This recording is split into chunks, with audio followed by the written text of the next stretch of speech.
따라해 봅니다. 순종하는 그리스도인과 하나님의 섭리.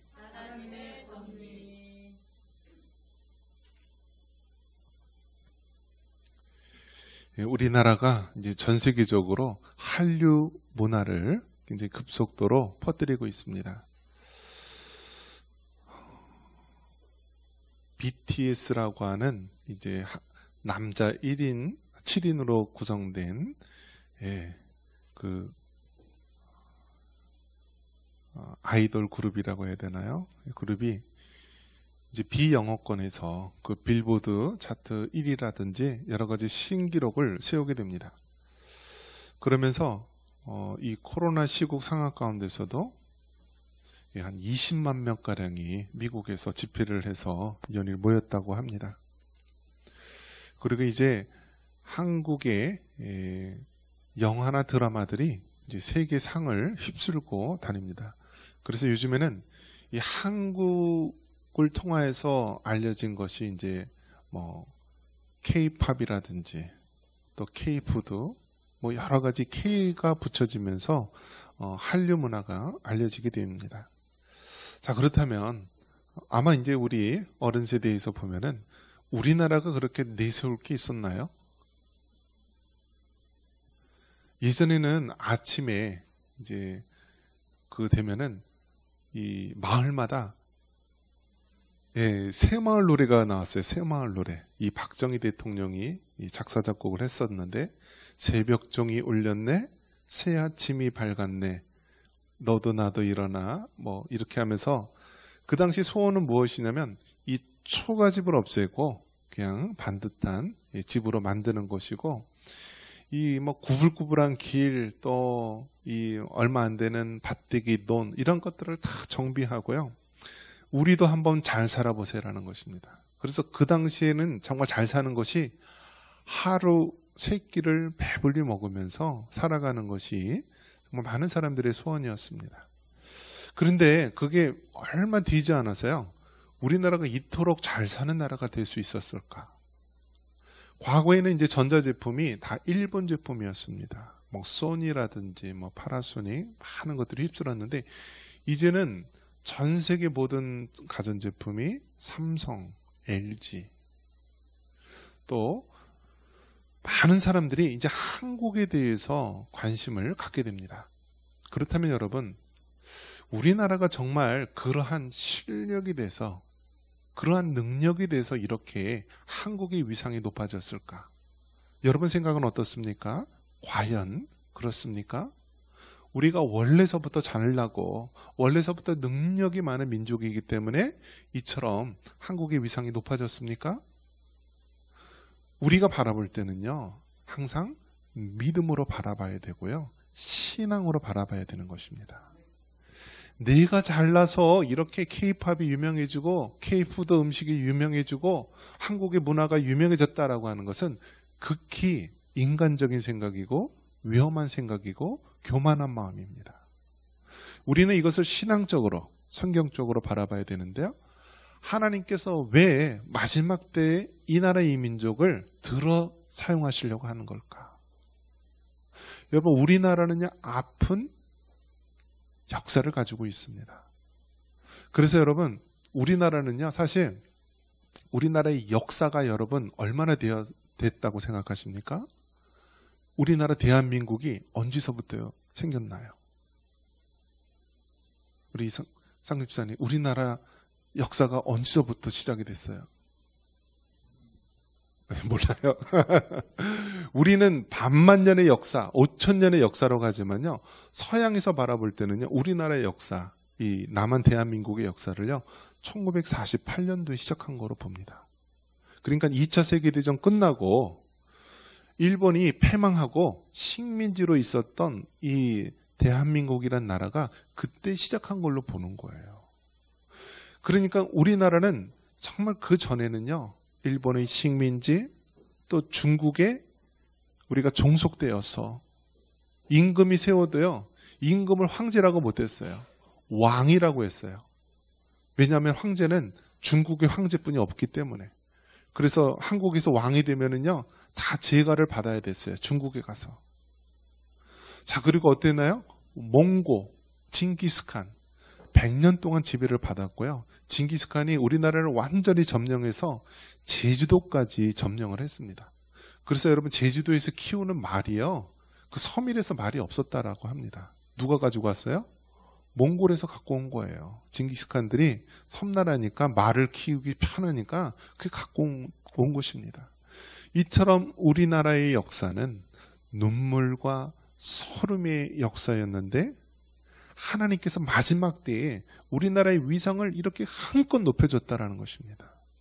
이것을 우리가 잘나서 이렇게 됐다라고 이렇게 취해 있으면 안 되는 것입니다. 이를 통한 하나님의 뜻과 하나님의 섭리를 우리가 발견해야 됩니다. 자, 여기서 나오는 것이 뭐라고요? 하나님의 섭리. 여러분, 이 섭리란 말이 어려운 말이죠. 이 신학적인 용어이기도 하지만 또 한편으로는 굉장히 중요한 말입니다.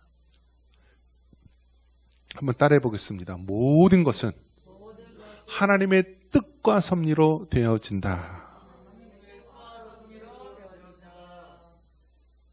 여러분, 모든 것은 하나님의 뜻과 섭리로 되어지는 거예요.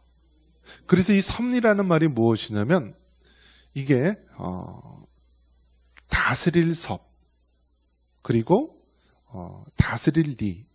그러니까 하나님의 그 다스리시는 뜻대로 이 세상과 우주 만물과 모든 역사가 그 하나님의 철저하신 계획대로 이루어지는 것을 말하는 것입니다. 하나님이 창조하신 세계가 하나님의 정하신 때에 그 마지막 종말의 때가 있다라는 것입니다. 사람이 태어날 때가 있으면 죽을 때가 있는 것이고요. 모든 것이 하나님의 섭리 속에서 이루어지는 것입니다. 그래서 이 섭리라는 단어는요, 이 두 가지 단어로 이루어진 말인데요.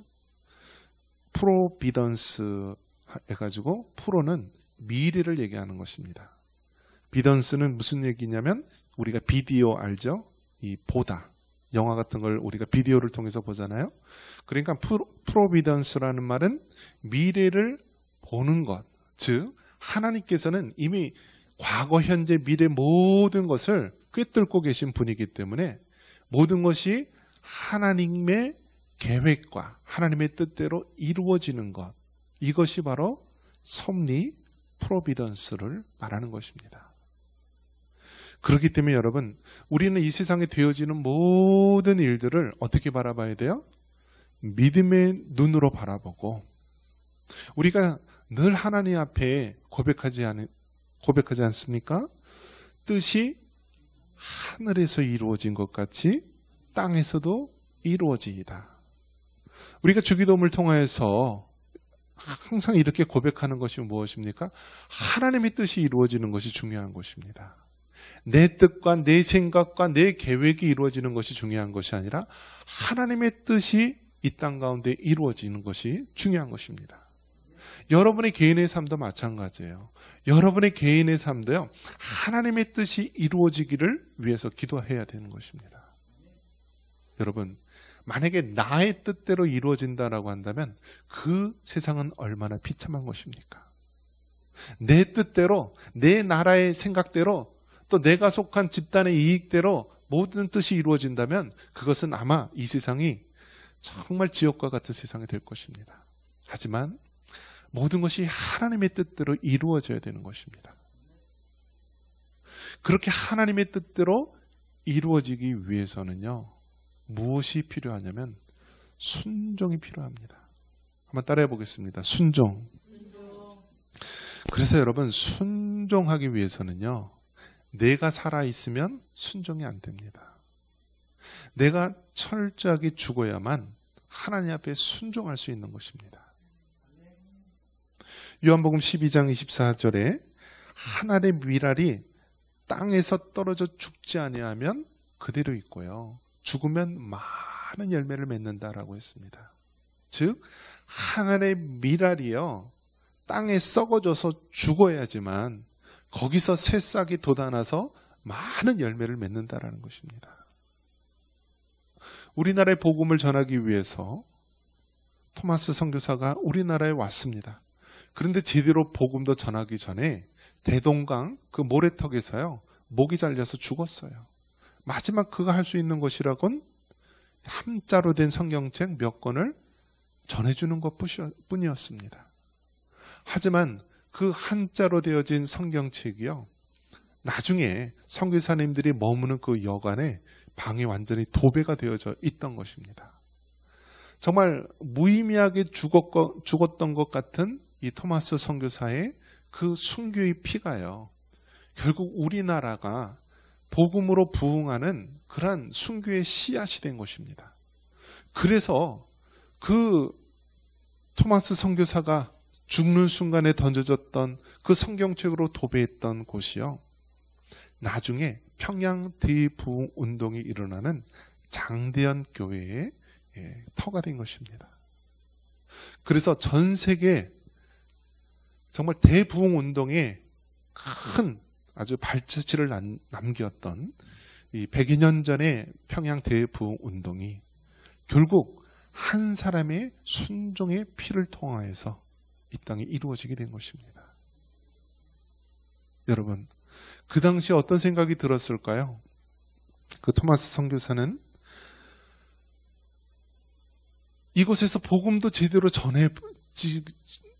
전해지지도 못하고 내가 이 젊은 나이에 이렇게 죽는구나 라면서 아마 그 상황을 인간의 머리로는 이해할 수 없었을 것입니다. 풍토병으로 선교하면서 아내도 잃고요, 자녀도 잃고 나 또한 이거 조선이란 땅에서 정말 말없이 죽게 되는구나 라면서 순교의 제물이 된 것입니다.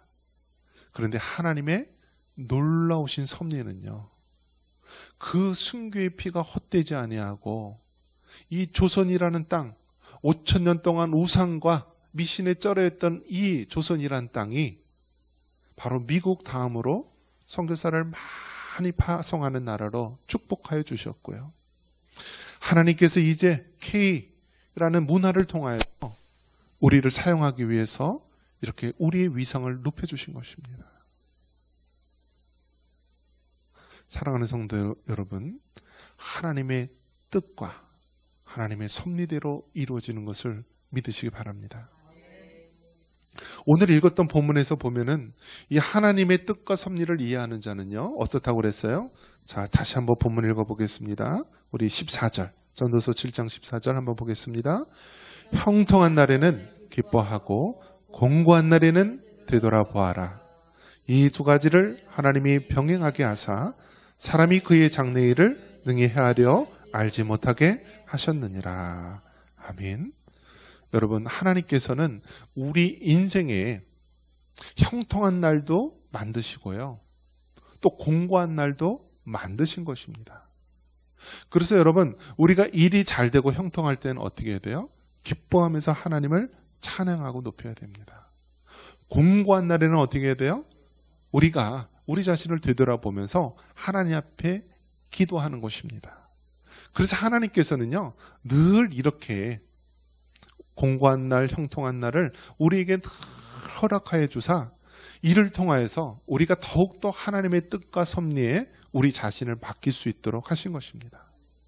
그래서 우리가 잘 됐다고 해서 우리가 교만해서도 안 되고요, 우리가 일이 잘 안 풀린다고 해서 낙심할 필요가 없는 것입니다. 왜요? 모든 것은 하나님의 뜻과 섭리로 이루어지기 때문입니다. 그래서 여러분, 하나님의 뜻과 섭리를 믿고요, 우리가 믿음으로 나아가야 되는 것입니다. 상황과 환경을 바라볼 때는 우리는 쓰러지고 넘어질 수밖에 없지만 신실하신 하나님을 바라보고요, 믿음으로 나아가야 되는 것입니다. 그래서 여러분, 잘 될 때, 우리가 높은 곳에 있을 때는요, 더욱더 겸손하게 있어야 되는 것입니다. 우리나라가 잘 나가고 우리나라의 위상이 높아진다고 해서 우리나라가 교만하면은요, 하나님께서 치시는 것입니다. 여러분, 우리나라에 지금 130여 년 전 복음이 들어와서요, 복음, 정말 한국교회가 예배가 끊이지 않았어요. 그런데요, 이 코로나라고 하는 이 독감 때문에요, 어떤 일이 벌어졌습니까? 예배가 멈춰졌어요. 예배를 드릴 수 없게 되었어요. 여러분 한번 생각해 보십시오. 독감 때문에 예배를 드리지 않는 것이 옳습니까? 옳지 않습니까? 그러면 여러분 지금까지 어떻게 반응하셨습니까? 어떻게 생각했습니까? 우리도 모르게요.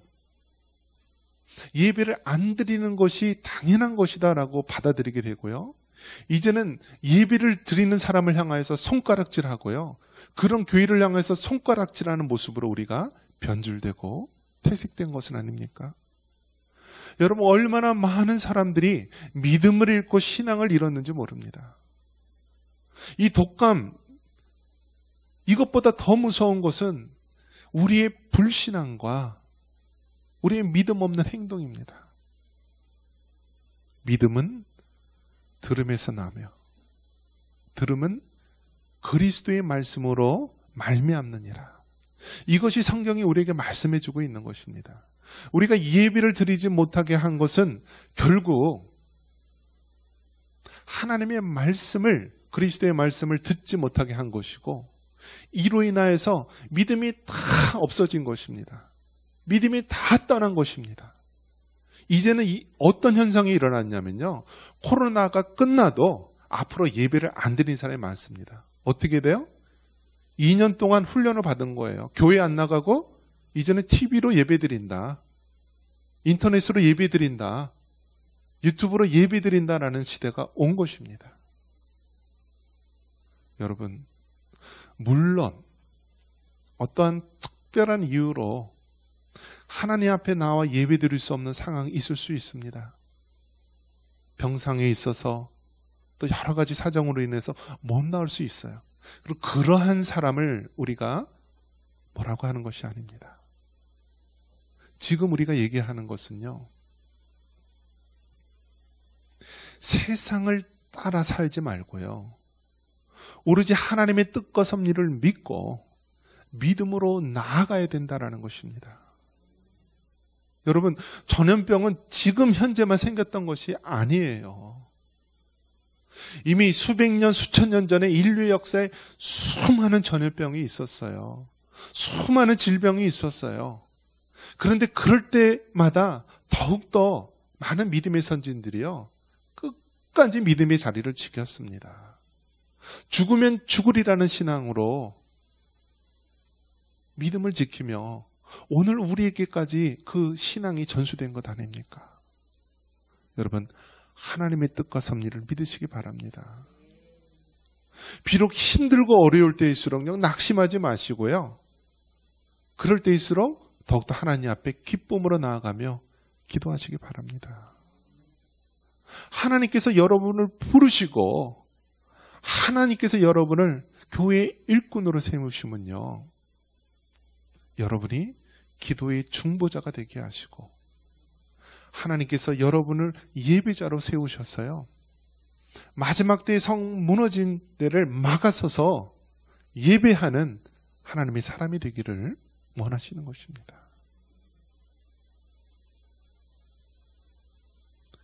요즘에는 군대에 젊은 아이들이 들어오면은요, 어떤 현상이 일어났냐면 군대에 들어오는 아이들이 이상하대요. 왜 이상하냐면 2년 동안 얘네들은요, 이 공동체라는 것을 모르는 거예요. 그리고 늘 인터넷으로, 컴퓨터로 이렇게 해왔던 세대이기 때문에요, 갑자기 군대에다 탁 모아놓으니까요, 그 공동체 생활을 적응을 못한다라고 합니다. 이상한 세대가 되었다라고 합니다. 사람이 서로 살을 부딪히고 공동체 생활도 하고 불편함도 감수하고 서로 돕고 협동하고, 이 공동체라는 의식이 학교를 통하여서 또 공동체를 통하여서 그렇게 배우고 익히게 되는데요, 이제는 골방에 들어앉아서 컴퓨터로, 유튜브로, 인터넷으로 그렇게 하는 홀로 사는 세대가 되었으니까요, 군대에 갖다 놓으니까요, 아이들이 온통 이상한 애들만 온다라고 합니다. 적응을 못한다라고 합니다. 이것은 비단 사회적으로 문제만 되는 것이 아니라요, 오늘날 우리 주일학교에서도 우리의 다음 세대도 마찬가지입니다. 아이들에게 하나님의 말씀과 복음이 들어가지 않으니까요, 다른 세대가 되어버린 거예요. 하나님과 상관없는 세대가 되어버린 거예요. 나이 드신 어른들은 그래도 지금까지 지켜왔던 믿음이 있기 때문에 극과 코로나 1년, 2년 동안 정말 힘들고 어렵더라도 믿음을 지킬 수 있는 그런 저력이 있습니다. 하지만 젊은 영혼들, 우리의 다음 세대들은요, 한 달, 두 달, 1년, 2년만 안 나오면요, 하나님과 상관없는 사람이 되어버린 것입니다.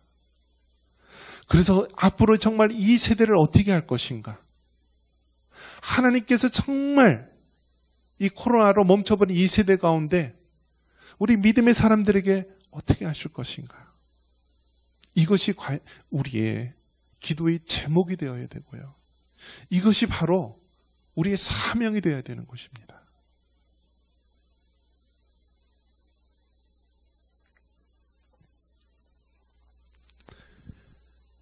하나님의 뜻과 섭리를 여러분 믿으시고 그 하나님의 뜻과 섭리에 여러분의 자신을 쳐서 순종하시기를 바랍니다.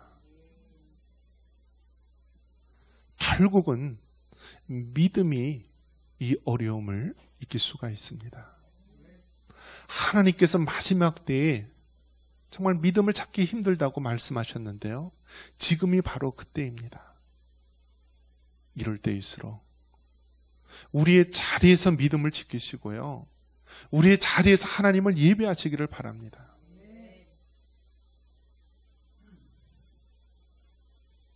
제가 젊었을 때 그 한 젊은 개척교회 목사님을 봤는데요. 지금은 그러니까 그때 그 목사님이 2002년도에 한국에서 월드컵을 할 때였어요.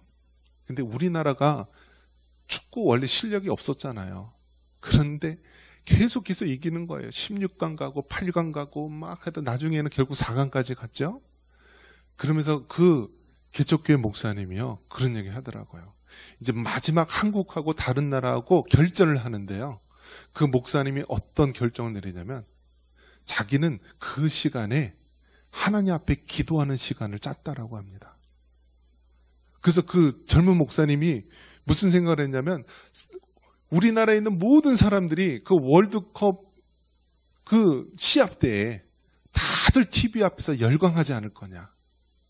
그러면 하나님 마음이 얼마나 외로울까. 그래서 자신은 그 시간대에요. 그 한국이 월드컵 경기할 때 하나님 앞에 나와서 기도한다라고 그렇게 결단하고 순종했다라고 합니다. 그래서 그렇게 순종했던 목사님이요. 지금 목동의 큰 교회로 성장해서 있는 것을 보게 됩니다. 여러분, 우리 하나님은요, 지금 코로나로 모이기 힘들고 어려울 때요, 어떤 자를 찾으십니까? 우리의 예배의 빈자리를 찾으시고요. 우리의 기도의 빈자리를 찾으시고 우리의 순종의 빈자리를 찾으십니다. 누가 과연 그 자리에 와서 남들이 정말 하나님 앞에 기도하지 않고 모이지 않고 순종하지 않는 이때 누가 그 자리를 지킬 것인가? 여러분, 아무도 없을지라도 여러분이 그 무너진 성벽을 가로막고 기도하는 기도의 중보자가 되시기를 바랍니다. 세상에 모이지 말라고 계속해서 하루에도 수십 통 문자가 와도 여러분 하나님 앞에 예배자로 굳게 서시기를 바랍니다. 하나님께서 살릴 자는 살리시고 죽일 자는 죽이시며 모든 것이 하나님의 뜻과 섭리대로 이루어짐을 믿고 순종할 수 있는 여러분 되시기를 주님의 이름으로 축원합니다.